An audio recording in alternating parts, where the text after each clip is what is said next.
आज की कहानी है घर में गूंजती हुई वो आवाज, छन छन छन। यह बात उन दिनों की है जब मैं 9वीं कक्षा में पढ़ता था।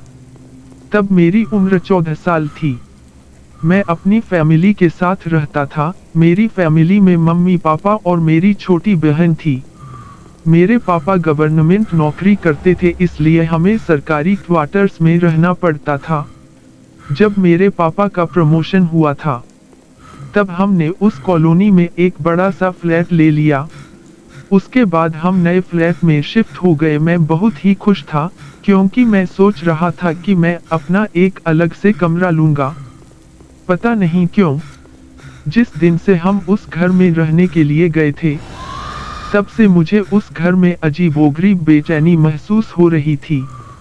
उस घर में मुझे देर से सोने की आदत थी क्योंकि हमारा टीवी चैनल वाला हर रात को एक नई फिल्म दिखाता था और मेरे मम्मी पापा और बहन दूसरे कमरे में जल्दी सो जाते थे।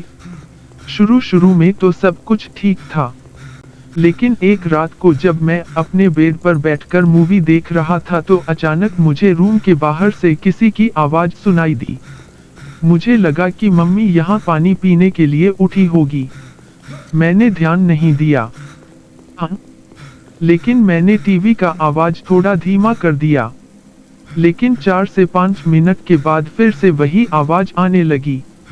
वह आवाज किसी औरत के चलने पर उसके पायल की आवाज आती हो, जैसे कि छन छन छन। बिल्कुल वैसी ही आवाज आ रही थी। मैंने टीवी का आवाज बिल्कुल बंद कर दिया, लेकिन बाहर से वही आवाज आ रही थी, छन छन छन। यह आवाज सुनकर मेरा शरीर कांपने लगा और मेरे रोंगटे खड़े हो गए।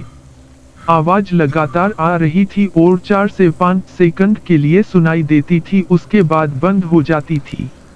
बाद में 3 से 4 मिनट के बाद फिर से छन छन छन, जैसे कि कोई भारी पायल पहनकर चल रही हो। मेरा दिल जोर जोर से धड़कने लगा। ऐसा लग रहा था कि अभी मेरा हृदय छाती में से बाहर निकल कर मुंह में आ जाएगा। पता ही नहीं चल रहा था कि मैं क्या करूं। मैंने सोचा कि मैं अपने मम्मी पापा को उठाकर उनको सारी बात बता दूं। बाद में मैंने हिम्मत करके दरवाजा खोला तो अचानक वही आवाज सुनाई दी, छन छन छन। उस समय वही आवाज बिल्कुल मेरे सामने से आ रही थी। ऐसा लग रहा था कि कोई नई दुल्हन चलकर मेरे पास आ रही हो, लेकिन सिर्फ आवाज ही आ रही थी। सामने कोई भी नहीं दिख रहा था और आवाज भी बिल्कुल स्पष्ट सुनाई दे रही थी, छन छन छन। मैंने मम्मी पापा को जगा दिया और सारी सच्चाई उनको बता दी। मेरे पापा इस बात को मानने के लिए बिल्कुल तैयार नहीं थी। वैसे भी वो सब पूरी तरह नींद में थे। किसी ने मेरी बात पर ध्यान नहीं दिया। बाद में मैं अपनी मम्मी पापा के साथ उनके कमरे में सो गया। ऐसे ही 3 से 4 दिन निकलने के बाद एक रात को फिर से वही आवाज सुनाई दी, छन छन छन। बाद में मुझे उस आवाज की आदत पड़ गई। आवाज आने का कोई भी समय तय नहीं था।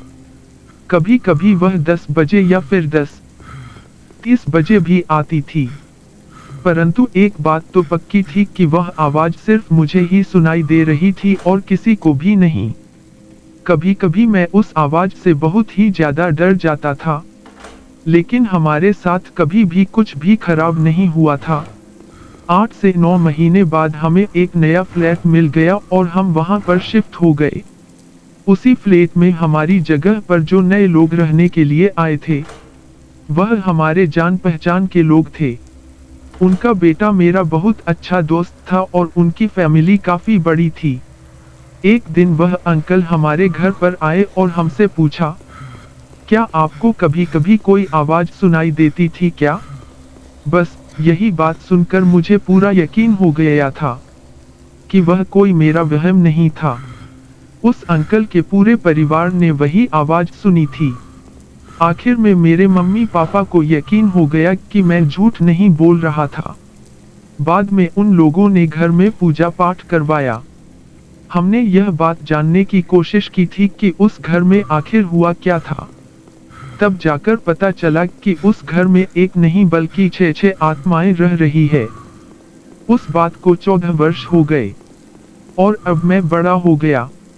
मुझे पता नहीं है कि आज भी वो आवाज सुनाई देती है या नहीं, लेकिन आज भी मैं उस आवाज के बारे में सोचता हूँ तो मेरे मन में एक अजीब सा डर दौड़ जाता है। भगवान की कृपा है कि आज सब कुछ ठीक है।